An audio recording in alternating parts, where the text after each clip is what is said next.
Hi all, today we are going to discuss about Heaviside mutual inductance bridge. This is mainly used for measurement of mutual inductance in terms of self-inductance. So before going to this lecture, some of you may not have idea about what is mutual inductance. If you want to know about what is mutual inductance, how it affects the overall inductance of your circuit, so please refer to lecture number 63, which is inductors in series and parallel in the EMFT playlist, because all these basics will be taught in EMFT. So EMFT lecture number 63, I have explained this in complete detail. You can please refer there, all the basics are explained there. So I am assuming you already have idea about what is mutual inductance and how to calculate. So I am taking this bridge. In this bridge, you can see here there is a coil. This coil is there, which is not part of the bridge, but this coil is mutually coupled to the coil which is part of this bridge. Let us assume the self-inductance of the coil which is part of this bridge is L1, and in this bridge the major requirement is we should accurately know the value of L1. So if we don't know the value of L1, we cannot measure the mutual inductance of the bridge. That is the only limitation.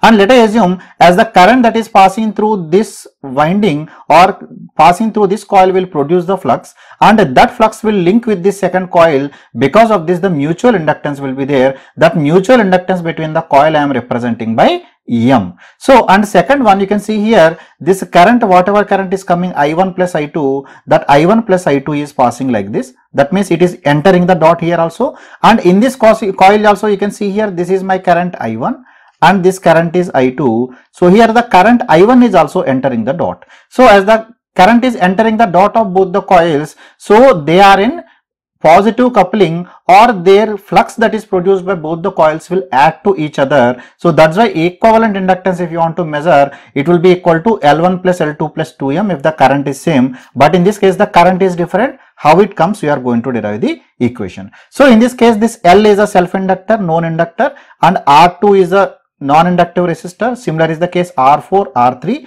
and let us assume the R4 is the resistance of this inductor, resistance of this inductor L1, or this self-inductance is having a resistance of R1. So let us try to calculate this one. So under balanced condition,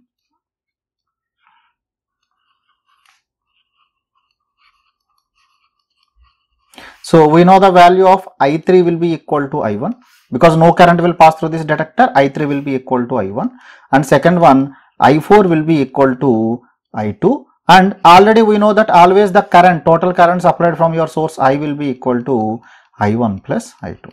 So as the current passing through this one, no current is passing through the detector, that means the potential of B is same as the potential of the D, because potential difference across this detector is equal to 0, current is equal to 0. So we can tell that E1 will be equal to E2. So we can tell that E1 will be equal to E2, and a similar way we can tell that E3 will be equal to E4. What is E3 is equal to E4? What is E3? E3 is I3 multiplied by R3, because I3 is nothing but equal to I1. So I can tell it as I1 multiplied by R3 is equal to I2 multiplied by R4. So this I am taking as equation number 1. So this indicates that the I1 multiplied by R1, that means voltage drop due to I1 through R3 is same as voltage drop across R4 due to I2. That means this indicates that both the currents I1 or I2 are in phase with each other. They will be in the same plane. We are going to see when you are drawing the phasor diagram. So let us proceed further. Coming to E1 is equal to E2. This E1, so E1 is nothing but what is the current that is passing? There is a mutual inductance acting on this inductor also. And what is the current that is passing through this coil? Current passing through this coil is I is equal to I1 plus I2. So that's why this I can write as I1 plus I2 times of j omega m plus, and through the inductor this L1, what is the current that is passing? I1 is passing. So this will be I1 plus R1 plus j omega L1. R1 plus j omega L1. This will be equal to I2 into, because coming to the circuit, I2 into R2 plus j omega L2. R2 plus j omega L2. So this I can separate. So this I can write as I1.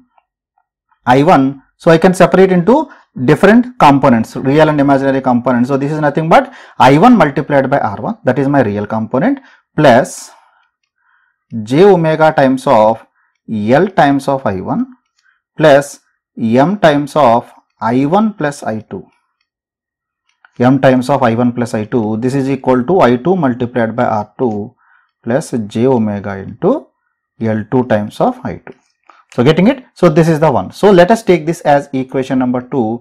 So let us try to draw the phasor diagram. So after that we will proceed for the remaining derivation. For drawing the phasor diagram, first I am taking the axis. So this axis I am taking as current I1. So let us write the equation number 1. You can see here I1 multiplied by R3. So I1 multiplied by R3, it is given is equal to I2 multiplied by R4, I2 multiplied by R4. So what is the meaning of this? I1 multiplied by R3 is equal to I2 multiplied by R4 means the I1 and I2 are lying in the same axis. I1 and I2 are lying in the same axis. This I1 multiplied by R3 is nothing but equal to E3 and this is equal to E4. So this much part is done. So now coming to equation number 2. Equation number 2 you can see, let us try to write any one equation. So let us write this equation first, RHS side, then we will go for the LHS side. So this will be I2 multiplied by R2. So let us assume that I2 multiplied by R2 I am representing here.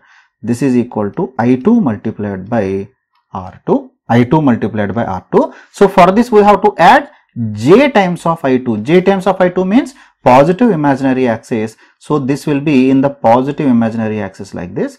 So this is j times of omega into L2 times of I2.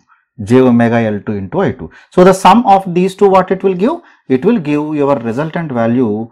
So this value will be equal to, what is this EMF voltage? So this is equal to E2 here. So I can write this as E2. So this is nothing but E2, because we know E2 is equal to E1. So what is E1? E1 is in the left hand side. So left hand side is equal to I1 multiplied by R1 plus j omega L times of I1 plus M times of I1 plus I2. So again the X component will be same. So this will be equal to I1 multiplied by R1 and this remaining part j omega L times of I1. So this will be j omega L times of I1.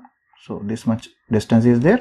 So this remaining part, that means this remaining part whatever is there from here, this remaining part. So this remaining part will be j omega M into I1 plus I2. That means what I mean to tell, so they are adding to each other. So I am erasing this to avoid all the confusion, because unnecessary it creates the confusion only. Okay, so let me draw the line. So this is my value of j omega I2 into L2. So now E1, E2 is obtained, E3, E4 is obtained. You want to calculate the resultant value of EMF. So resultant value of the EMF will be equal to E1 plus E3 or E2 plus E4. So that I can add here. So I am adding this E2, that means drawing a line parallel to this E2. Sorry, because drawing a straight line in the software is very difficult. So for this one, I am adding this one. So this gives my, sorry again, because so this gives my resultant value of EMF E is equal to E1 plus E3. This will be equal to E2 plus E4. This way you will get it.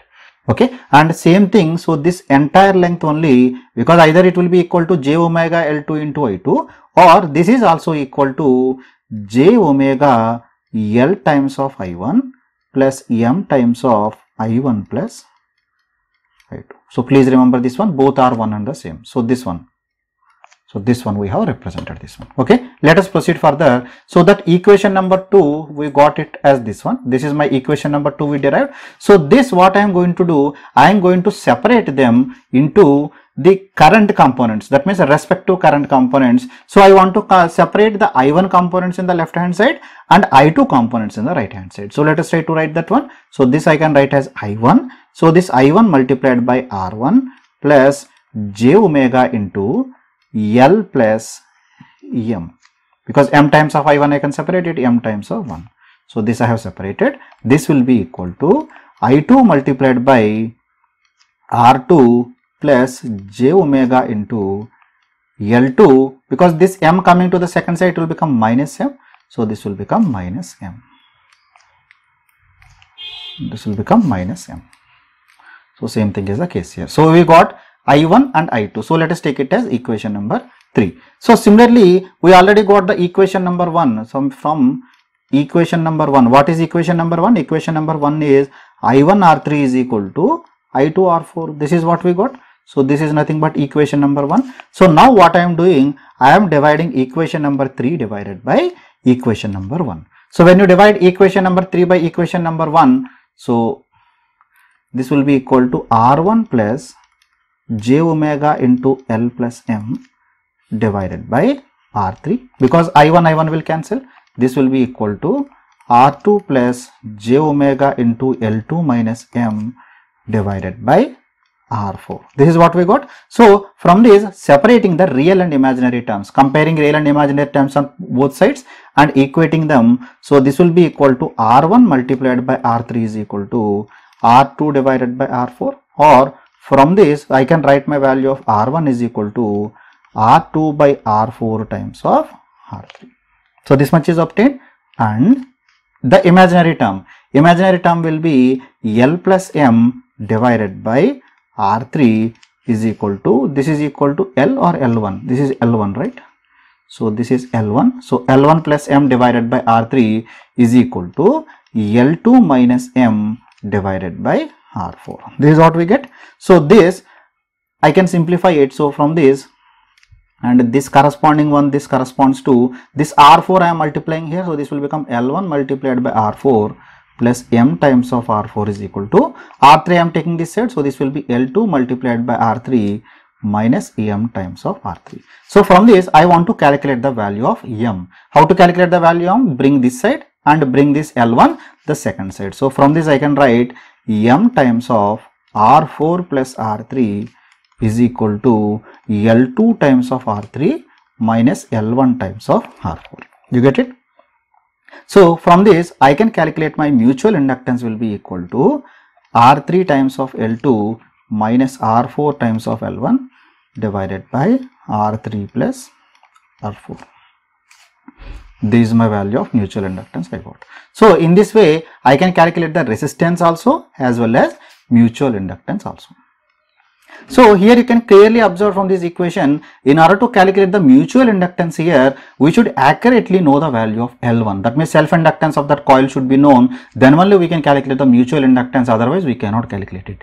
That is a major limitation of this method. So remaining things, it is very easy to calculate and other things. So that we have already seen. So now let us assume in practice, if you can make the value of R3 is equal to R4. If you are making R3 is equal to R4, then equation number 5 will become equal to M is equal to R3 is equal to R4. So I can separate this as R3. R3 plus R4 is 2 times of R3. So R3 will cancel. This will become L2 minus L1 divided by 2. L3 minus L1 divided by 2. So this way L2 minus L1 by 2 mutual inductance. That much easily it is obtained. And similarly this equation number 4 becomes R1 will be equal to R2. So this is the advantage of this method. So in the bridge, if you can maintain R3 is equal to R4, this much simple equation comes. Only do the balance. So we already know the value of L1 and L2. So divided by 2. So similarly R1 is equal to R2. So whatever the value of R2 is coming after balancing, so that will come as R1. Getting it? So here what we have to vary to get the balance, we have to vary the equation of, we have to vary the value R2 and L2 to get the balance. So these two can be varied to get the balance. So even this method can be used for measuring the self-inductance also.